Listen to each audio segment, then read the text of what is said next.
찔림은 우리의 허물 때문이요 그가 상함은 우리의 죄악 때문이라. 그가 징계를 받음으로 우리는 평안을 누리고 그가 채찍에 맞음으로 우리는 나음을 받았도다. 우리는 다 양 같아서 그릇 행하여 각기 제 길로 갔거늘 여호와께서는 우리 모두의 죄악을 그에게 담당시키셨도다. 아멘. 하나님 아버지, 오늘 이 새벽에도 우리를 주의 종으로 부르시어 십자가의 은총이 가득한 은혜를 우리 가운데 주셔서 감사드립니다. 주님의 십자가의 고난을 기억하며 예배하오니 저희의 삶 가운데 그 은혜가 가득하게 하여 주옵소서.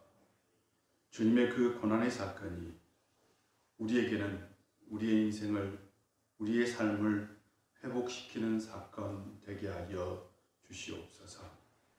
아버지 하나님, 이 시간 우리는 우리의 삶이 회복될 걸 꿈꾸며 세상이 회복될 걸 꿈꾸며 주님 앞에 말씀을 듣고 기도합니다. 우리 가운데 오시옵소서. 예수님의 이름으로 기도합니다. 아멘. 우리 다 같이 신앙 고백합니다. 나는 전능하신 아버지 하나님, 천지의 창조주를 믿습니다. 나는 그의 유일하신 아들 우리 주 예수 그리스도를 믿습니다. 그는 성령으로 잉태되어 동정녀 마리아에게서 나시고 본디오 빌라도에게 고난을 받아 십자가에 못 박혀 죽으시고 장사된 지 사흘 만에 죽은 자 가운데서 다시 살아나셨으며 하늘에 오르시어 전능하신 아버지 하나님 우편에 앉아 계시다가 거기로부터 살아있는 자와 죽은 자를 심판하러 오십니다. 나는 성령을 믿으며 거룩한 공교회와 성도의 교제와 죄를 용서받는 것과 몸의 부활과 영생을 믿습니다. 아멘. 찬송가 147장입니다.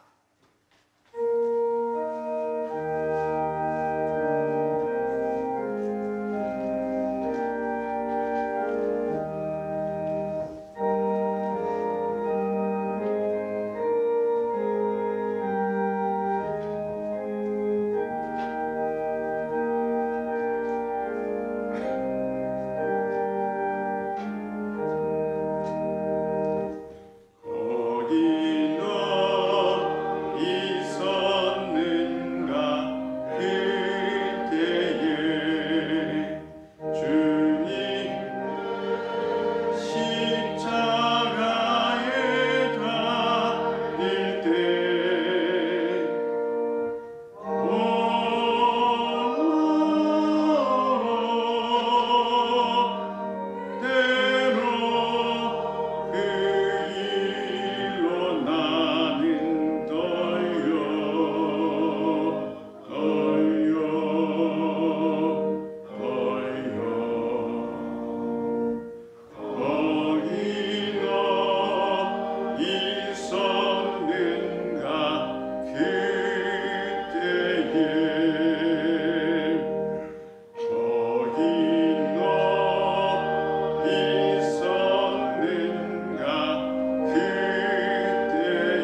목사님 기도해 주시겠습니다.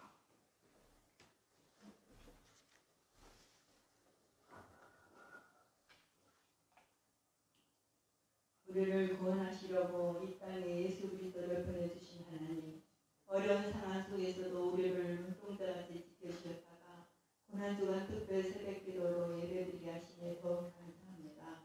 주님께서는 우리를 구원하시려고 십자가 고난을 당하심으로 우리를 사망에서 생명을 얻는 은혜를 주셨지만 감사하지 못하고 주님보다 나 자신을 먼저 사랑해서 우리 용서하시고 십자가에서 쏟으신 그리스도 피로써 깨끗이 씻어지게 하옵소서. 십자가의 권한 없이는 벌의 영광에 동참할 수 없음을 깨닫게 하여 주시길 기도드립니다.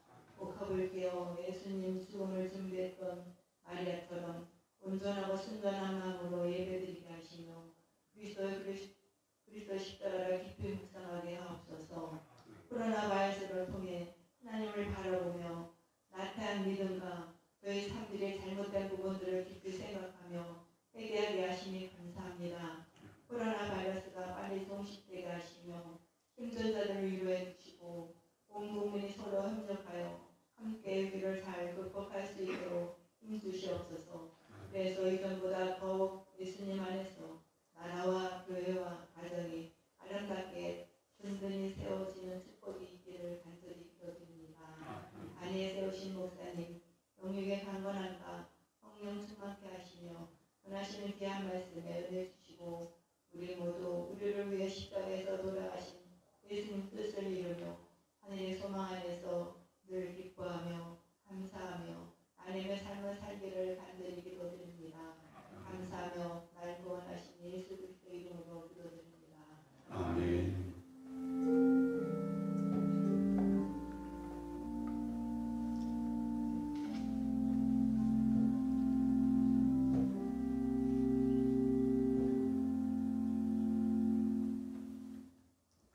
우리에게 주신 하나님의 말씀은 요한복음 19장 38절부터 42절입니다.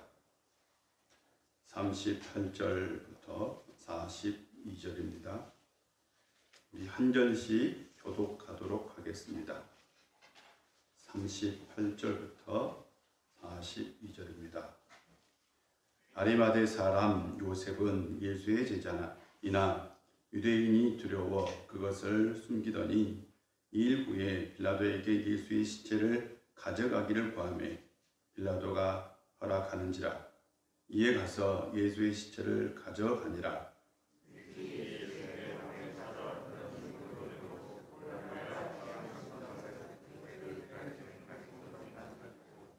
이에 예수의 시체를 가져다가 유대인의 장례 법대로 그 양품과 함께 세마포로 쌌더라.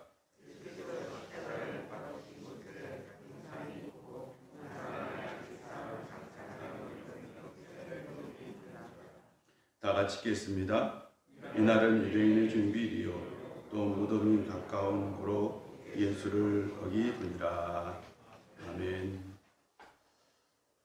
마지막까지 이렇게 함께 하신 우리 사랑하는 성도 여러분들에게 오늘도 하나님의 은혜가 함께 하시기를 주의 이름으로 축복합니다. 하나님께서 반드시 우리 가운데 함께 해주시고 또한 여러분의 삶 가운데 함께 해주셔서 회복되어야 될 것 또한 부족한 것 다 채워주실 줄 믿습니다. 그 믿음을 가지고 꼭 기도합시다. 우리는 죽음을 참 두려워합니다. 평소에 나는 죽음을 두렵지 않아. 죽는 거지 뭐.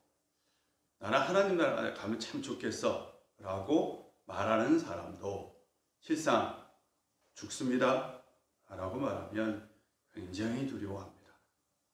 하물며 100세 된 노인에게도 이 세상을 다 산 사람에게도 당신 이제 죽습니다 라고 말하면 두려워합니다. 지금 코로나 바이러스로 인하여 전 세계가 마비되었습니다. 우리는 거리 이동 제한이 없지만 세계 대부분의 나라는 지금 거리 이동 제한을 두고 있습니다. 집에서 혼자 지내야 해요. 주중에도 미국에 사는 친구와 이렇게 카톡을 했었는데요. 바깥을 나가지 않는다고 합니다. 집 밖을 나가지 않는다고 그래요.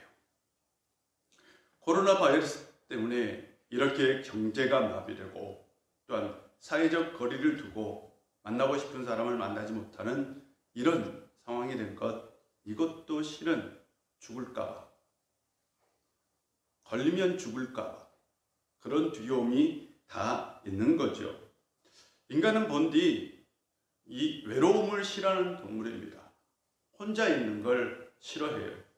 그런데 이 두려움, 이 죽음에 대한 두려움이 외로움에 대한 두려움을 이겼어요. 그래서 우리는 지금 만나고 싶은 사람도 만나지 못하고 거리를 두고 살아갑니다. 인간이 관계를 맺는 문화를 만드는 건 인간이 만든 문화 중에 가장 아름다운 문화인 것 같아요. 사랑하는 사람을 만나고 교제하는 것 얼마나 좋은 문화입니까? 그런데 코로나 바이러스 사태로 그것도 하지 못하고 있습니다. 그래서 우리는 같이 예배 드리지 못했고요. 여전히 우리는 떨어져서 예배를 드리고 있는 거죠. 죽음의 두려움, 그 두려움이 닥쳤을 때에 당신은 이제 죽습니다. 그런 말을 들었을 때에 솔직하게 말하면 눈을 감는 게 두렵지요. 관 속으로 들어가는 게 두렵지요. 우리는 참 죽음을 두려워합니다. 제가 결혼을 하고 나서요, 아들을 낳았어요. 와, 세상을 다 얻은 것 같았어요. 그리고 딸을 낳았어요. 와, 세상이 다 아름다워 보였어요. 정말 좋더라고요. 아들과 딸을 얻으니까. 그런데 그때요, 섬기던 이 교회와 그리고 이 담임 목사님께서 6개월 동안 투병을 하셨어요. 그리고 나서 하나님 나라 가셨어요. 6개월 동안 아예 교회를 나오지를 못했어요. 투병을 하시고 또 그 이전부터 아프셨죠. 근데 제가 그때 그 교회에서 사역을 하고 있었어요. 그때 제가 했던 사역이 주일 오후 찬양예배 설교, 그 다음에 수요예배 설교, 심야기도의 설교, 그리고 매일 새벽기도 설교, 그리고 토요일날 청년부 예배, 주일날도 중고등부 예배 설교, 그리고 모든 대신방을 다 했어요. 그리고 나서 하나를 더 했는데 담임 목사님이 아프시니까 40일 동안 저녁 기도회를 2번 인도를 했어요. 그랬더니 목에 탈이 난 거죠. 목에 염증이 생겼는데 낫지를 않는 거예요. 계속해서 병원을 다니면서 약을 먹었는데 전혀 낫지를 않아요. 그리고 나서 새로 담임 목사님이 부임하고 교회를 옮겼어요. 옮긴 교회에서 야, 이렇게는 안 되겠다 싶어서 큰 병원을 갔죠. 큰 병원을 갔더니 큰 병원에서 의사 선생님이 이렇게 보시고는 조직 검사합시다. 암일 수 있어요. 그때 딸 아이가, 둘째가 돌이 안 될 때입니다. 당신 암일 수 있어요. 예, 그때요. 와, 다리가 힘이 불. 솔직히 말해, 다리가 힘이 불. 딱 그 생각, 드는 생각. 나에게는 젊은 아내가 있고 아직 돌도 안 된 딸과 이제 막 크고 있는 두 아이가 있는데, 아, 내가 죽을 수도 있겠다 라는 생각이 들죠. 죽을 수도 있겠다. 그래서 이 목에 있는 조직을 떼내고 일주일 후에 검사 결과가 나온다는 거죠. 그래서 그 일주일 동안 하나님께 기도했죠. 다른 기도가 뭐 있겠어요? 하나님, 이렇게 고백해서 솔직하게 말해요. 저 죽고 싶지 않아요. 목사가 그렇게 기도했어요. 죽고 싶지 않아요. 저에게는 젊은 아내가 있고 두 아이가 있습니다. 저는 아직도 목회를 해야 합니다. 하나님, 저에게 한 번만 더 기회를 주십시오 라고 간절히 하나님께 기도했었어요. 물론 조직 검사 결과가 나왔는데 다행히 암은 아니었어요. 그때 제 나이가 만으로 33세입니다. 예수님께서 십자가에 못 박혀 죽으실 때이죠. 예수님에게 그 나이에 죽음에 대한 두려움은 없었을까? 내가 죽는다는 그 어떤 두려움은 없었을까? 우리는 막연히 예수님이 하나님의 아들이니까 내가 십자가의 길을 걸어가야 합니까? 그걸 당연한 것이라고 우리는 여깁니다. 근데 예수님 33세의 젊은 한참 나이입니다. 군인들은 예수님의 죽음을 확인하기 위해서 그의 옆구리를 창으로 찔렀어요. 주님께서는 물과 피를 쏟으셨습니다. 죽으신 거죠. 아리마대 사람 요셉, 그는 사내들인 공의의 회원이었습니다. 지금으로 말하면, 우리로 말하면 국회의원 같은 사람입니다. 굉장히 정치적인 힘을 가지고 있는 사람이죠. 그가 빌라도에게 예수님의 시체를 달라고 요청을 합니다. 이 아리마대 요셉은 예수님의 제자였어요. 그것도 숨은 제자였습니다. 그가 유대인들이 두려워서 자신을 드러내놓고 나는 예수님의 제자다라고 말하지 못했지만 요한은 분명히 그가 예수님의 숨은 제자였다라고 얘기합니다. 또 한 사람의 숨은 제자가 있었습니다. 그건 바로 밤에 예수님을 찾아온 바로 니고데모입니다. 니고데모는 그 밤에 예수님을 만난 뒤 예수님의 숨은 제자가 되었고 숨은 조력자로서 예수님을 늘 도와주었던 거죠. 예수님께서 죽었다는 소식을 듣고 그는 예수님을 위해서 향품, 몸에 바르는 향품 100근을 준비해서 가지고 옵니다. 그리고 그 둘은 예수님 몸에 향품을 다 바르고 그리고 세마포로 싸서, 그때가 안식이었기 때문에 멀리 이동하지 못하고 그 골고다 언덕 옆 동산에 있는 빈 무덤, 아무도 사용하지 않는 그 무덤에 예수님을 장사합니다. 예수님께서 바로 그 빈 무덤에 들어가셨다라는 것은 예수님께서 죽으셨다라는 거죠. 예수님께서 죽으셨어요. 가연설을 주장하는 사람은 예수님이 죽지 않았다라고 얘기합니다. 예수님께서 완전히 죽으셨어요. 모든 인간은 죽습니다. 죽지 않는 인간은 아무도 없습니다. 예수님도 그 길을 걸어가신 거죠. 단 죽음의 이유는 참 종류가 다양하죠. 자연적으로 죽은 사람이 있고요. 나이가 들어서 죽은 사람이 있어요. 이게 바로 우리가 꿈꾸는 죽음이죠. 그러나 사고로 죽은 사람도 있고 예수님처럼 처형당한 사람도 있고 도중에 질병으로 죽은 사람도 있고 전쟁에 죽은 사람도 있죠. 이런 죽음은 참 억울한 죽음이죠. 우리가 피하고 싶은 죽음입니다. 그런데 우리는 죽음 이후에 어떤 세상이 열리는지 몰라요. 그래서 우리는 죽음에 대한 두려움을 가지고 있어요. 실상은 죽음이 어떤 상태인지도 모릅니다. 분명한 건 죽음은 이 세상과의 끝, 이별, 종식이라는 거죠. 이제 이 세상의 삶이 끝나는 거예요. 죽음은 모든 것을 다 종식시킵니다. 그래서 두렵죠. 성경이 말하는 죽음에는 4가지의 죽음이 있어요. 4가지 죽음이 있는데 첫 번째는 말 그대로 육체적인 죽음, 생물학적으로 죽는 거죠. 특별히 우리 뇌나 우리 심장이 이제 기능을 끝내면 그때 우리는 생물학적으로 이 사람은 죽었습니다 라고 얘기합니다. 예수님께서 우리를 구원하러 오셨는데 우리를 이 육체적인 죽음에서 구원하러 오셨느냐? 우리로 하여금 영원 불사의 존재가 되게 하기 위해서 이만희가 말하는 것처럼 그런 영원 불사의 존재가 되기 위해서 예수님께서 이 땅에 우리를 구원하러 오셨느냐? 그건 아닙니다. 두 번째, 영혼의 죽음이 있습니다. 인간은 육체 말고 영혼을 가지고 있다고 얘기합니다. 그런데 이 영혼의 죽음은 반드시 죄로부터 옵니다.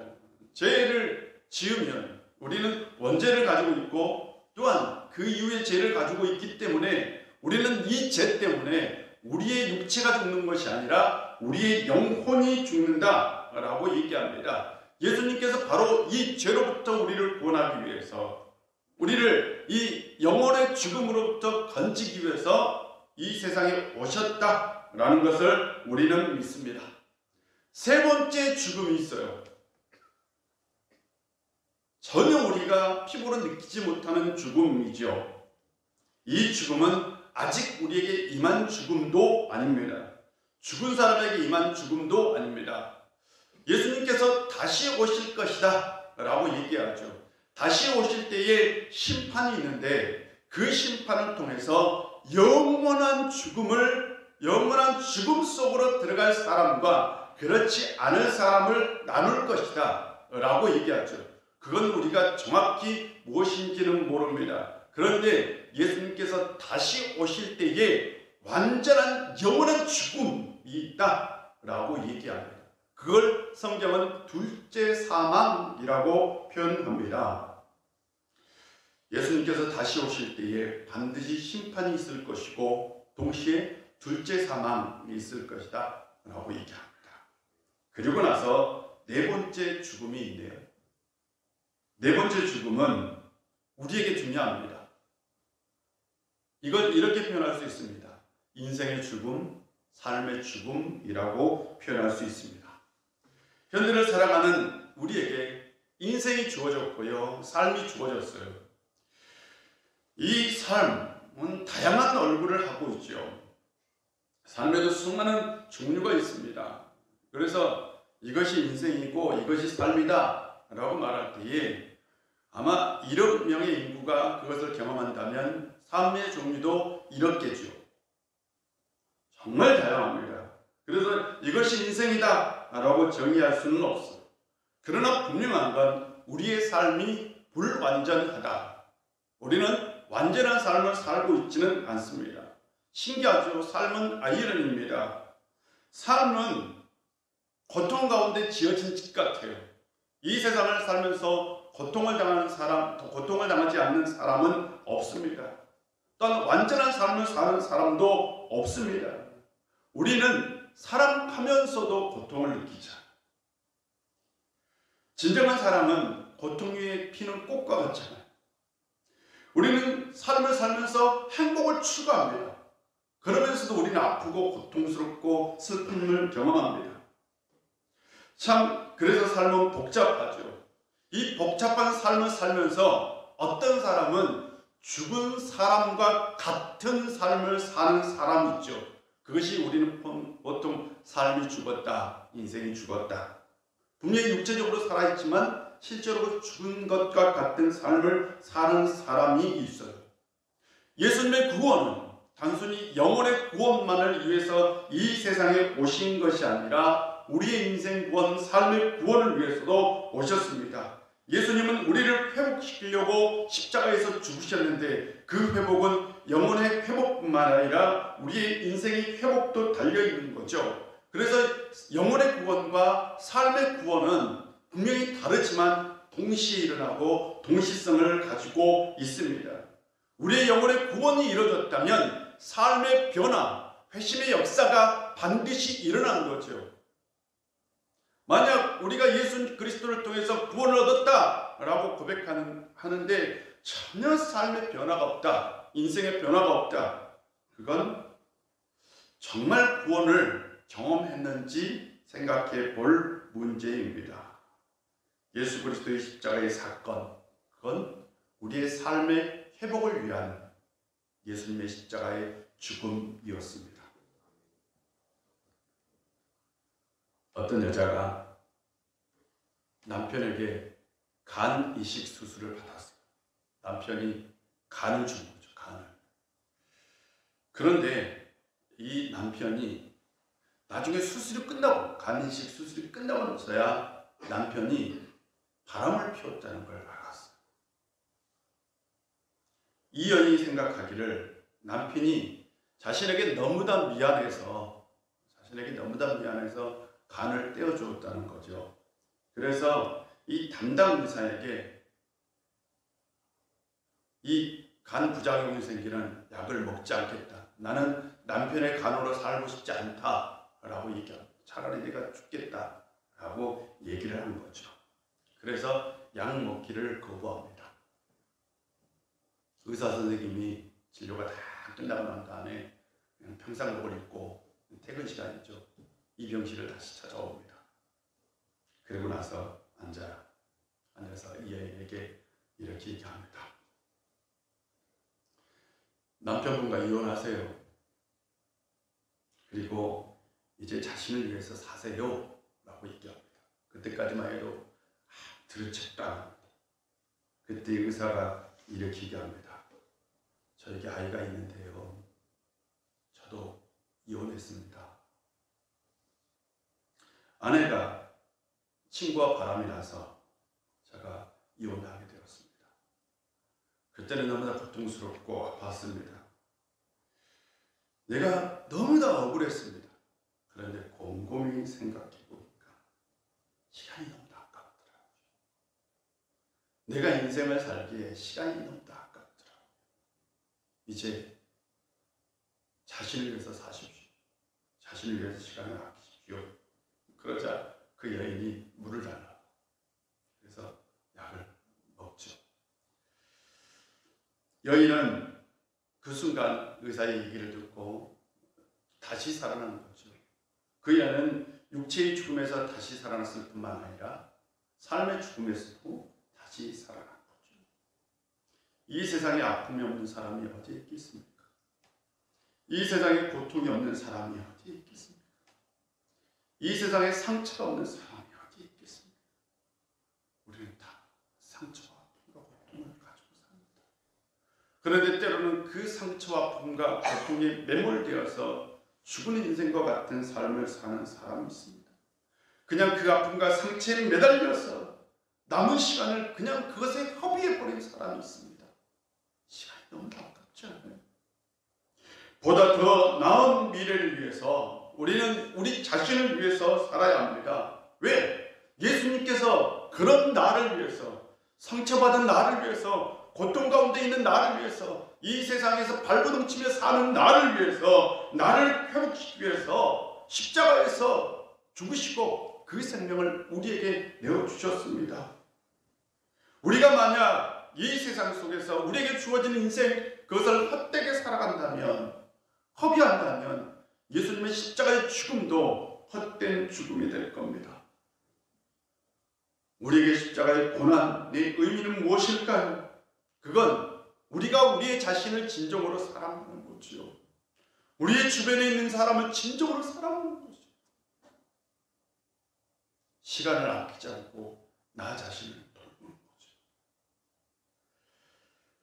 예수님께서 우리를 위하여 십자가에 죽으셨다면, 그리고 나를 위해서 모든 것을 내어놓으셨다면 이제는 죽음과 같은 그 삶에서 벗어나야 합니다.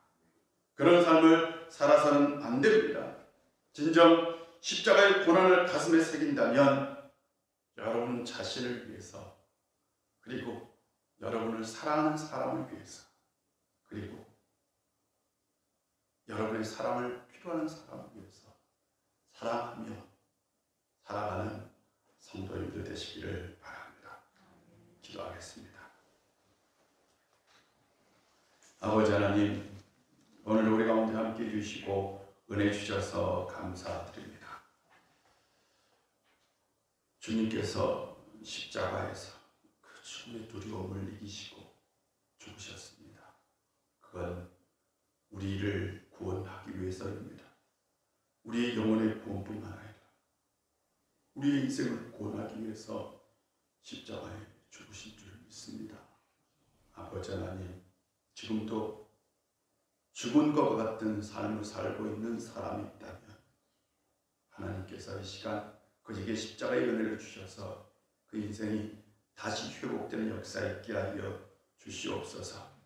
우리의 영혼이 회복되었듯이 우리의 인생, 우리의 삶도 다시 회복되는 역사가 반드시 있게 하여 주옵소서. 우리 우유교회 모든 성도님들 이 코로나 바이러스로부터 지켜주시고, 경제적인 어려움에서부터 지켜주시고, 신앙적인 위기로부터 지켜주옵소서.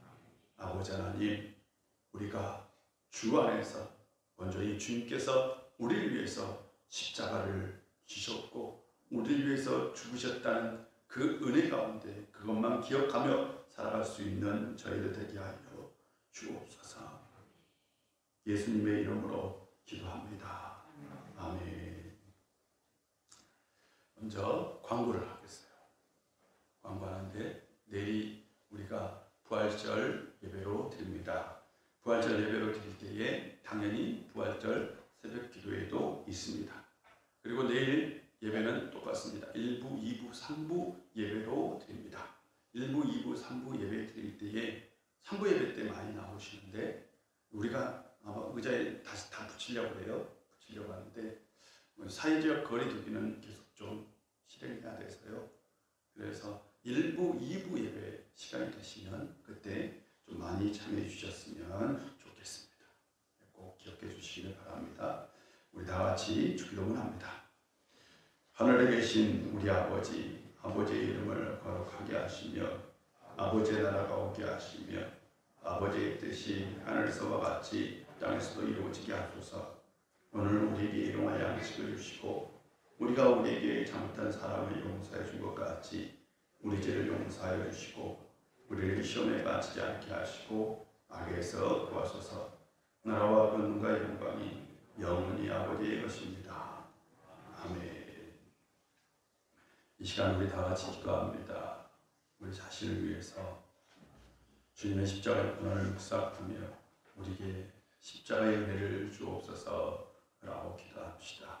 그리고 우리 우일교회가 이 코로나 사태를 극복하고 모든 것을 다 회복할 수 있도록 그리고 특별히 우리 성도님들 한 분 한 분 함께하여 주셔서 그 신앙이 절대 시험에 들지 않도록 위해서 기도해 주시고 또 이 나라가 이 코로나를 잘 극복하고 또한 세계가 다 이 코로나가 종식될 수 있도록 위해서 기도하겠습니다. 우리 다 같이 기도합니다.